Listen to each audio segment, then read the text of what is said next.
बिस्मिल्लाहिर्रहमानिर्रहीम। Welcome back dear students. जैसा कि आपको पता है हमने चैप्टर 4 की रिव्यू एक्सरसाइज स्टार्ट की हुई थी और इसका क्वेश्चन नंबर 3 कर रहे थे। क्वेश्चन नंबर 3 के फर्स्ट 2 पार्ट कंप्लीट करने के बाद आज हम स्टार्ट करने जा रहे हैं क्वेश्चन नंबर 3 का पार्ट नंबर 3। तो इस क्वेश्चन नंबर 3 में कर क्या रहे हैं, हम एलसीएम फाइंड कर रहे हैं और आईसीएम फाइंड कर रहे हैं बाय फैक्टराइजेशन में। हमें इक्वेशन दी होंगी, हमने उनके पहले फैक्टर बनाने हैं और फिर उनका एलसीएम और आईसीएम फाइंड करना है। तो यहाँ पे हमारे पास ये पार्ट नंबर 3 का क्वेश्चन नंबर 3 का पार्ट नंबर 3 है। आज ये हम डन करेंगे। क्वेश्चन नंबर 3 का पार्ट नंबर 3 आप स्क्रीन पे देख रहे हैं, हमने राइट कर लिया। अब इसे हम सॉल्व करते हैं पहले क्वेश्चनों की तरह। ये भी हमें इक्वेशन दी है, ये इक्वेशन के फैक्टर पहले बनाने हैं, फिर इनका एलसीएम और आईसीएफ फाइंड करना है। तो यहाँ पे पहले इसे सॉल्व करेंगे। X square plus 8x plus 16 which is equal to, अब देखो इसके फैक्टर बना, इसको और इसको मल्टीप्लाई करते हैं तो 16x स्क्वायर बना। हर बार की तरह हमने कोई ऐसे नंबर तलाश करने हैं जिनको मल्टीप्लाई करने से ये चीज़ बन जाए और प्लस माइनस करने से ये दरमियान वाली चीज़ बन जाए। तो यहाँ पे अगर मैं 4 को 4 से मल्टीप्लाई करूँ तो हमारे पास 8x भी बन जाता है, 4 4 16 बन जाता है। इसका मतलब 4x मल्टीप्लाई बाय 4x करें तो हमारे पास क्या आता है, 4 4 16 और साथ x स्क्वायर x और x स्क्वायर बन जाएगा। इसी तरह इन दोनों को ऐड करूँगा तो हमारे पास बनेगा 8x, दरमियान वाली ये भी बन गई, साइडों वाली ये टर्म भी बन गई ये वाली। तो चलें इसके फैक्टर क्या बने, 4x और इसका मतलब 8x की जगह भी मैं लिख सकता हूँ 4x प्लस 8x, क्योंकि 8x के इक्वल है। तो लें जी x स्क्वायर प्लस 4x और प्लस 16।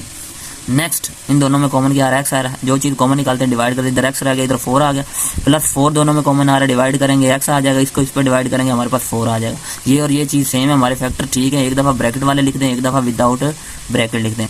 तो ये हमारे पास इक्वेशन नंबर 1 हम कह देते हैं, इसके फैक्टर कंप्लीट हो चुके। अब हम करेंगे इसके factor, X square minus 16 which is equal to, क्या हम इसे ऐसा लिख सकते हैं, x का स्क्वायर माइनस 4 4 16 का स्क्वायर। एक दफ़ा इसे बेटा प्लस में लिख दें।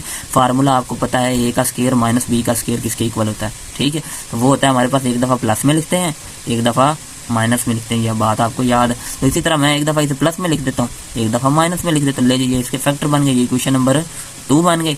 ले जी अब इन दोनों में हमने पहले निकालने हैं प्रोडक्ट कॉमन फैक्टर और फिर नॉन कॉमन फैक्टर, फिर हम एलसीएम और आईसीएफ फाइंड करेंगे। तो यहाँ पे हम देखेंगे product of common factor, product of common factor, factor क्या आते हैं हम लिख दें जी, कॉमन क्या है, इधर भी 4x प्लस 4 आ रहा है, इधर भी x प्लस 4 है, इसका मतलब दोनों में कॉमन ये है, ठीक है, दोनों में कॉमन है ये x प्लस 4।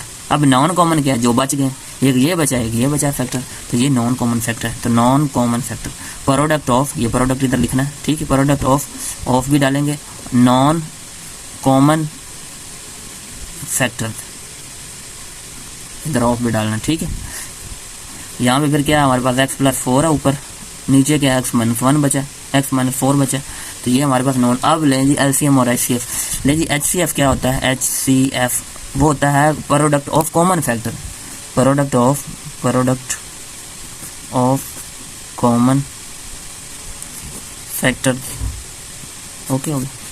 तो लें जी HCF which is equal to x plus 4 और जो एलसीएम हमारे पास क्या होता है, एलसीएम वो होता है common factor multiply by non common factor, इन दोनों का नॉन कॉमन फैक्टर, इन दोनों का प्रोडक्ट। लें जी LCM which is equal to, common factor है x प्लस 4 और नॉन कॉमन फैक्टर है ये x plus 4 into x minus 4। इसे हम सिंप्लीफाई करके लिख सकते हैं क्योंकि ये दोनों सेम है, बेसिस सेम पावर ऐड होती है, इनका स्क्वायर बन जाएगा, ओके हो गया। x माइनस 4 जैसे होता है ना, x multiply by x square लिखते हैं, बिल्कुल इसी तरह ये भी है, ठीक है, ये हिंट दिया आपको। लेकिन अब लास्ट में हम इसका आंसर लिख देते हैं हेंस। इससे ना क्वेश्चन की ग्रेस बढ़ जाती है एंड पे अलग से आंसर को मेंशन करने से। तो लें जी हाईएस्ट कॉमन फैक्टर क्या है, चेक करने वाले पे ना वो इंप्रेशन पड़ता है। एचसीएफ क्या है, x प्लस 4 और एलसीएम क्या है, एलसीएम वो ये वाली चीज़ है, x प्लस 4 का स्क्वायर x माइनस 4। तो ये आपका आंसर आ गया, ओके हो गया। लेकिन यहाँ पे आपका क्वेश्चन नंबर 3 का पार्ट नंबर 3 भी आई कंप्लीट हुआ। और अगर आपको वीडियो अच्छी लगी हो तो इसे लाइक करें, शेयर करें और चैनल को सब्सक्राइब करें। इसी के साथ मुझे इजाज़त दें, मिलते हैं नेक्स्ट वीडियो में। अल्लाह हाफिज़।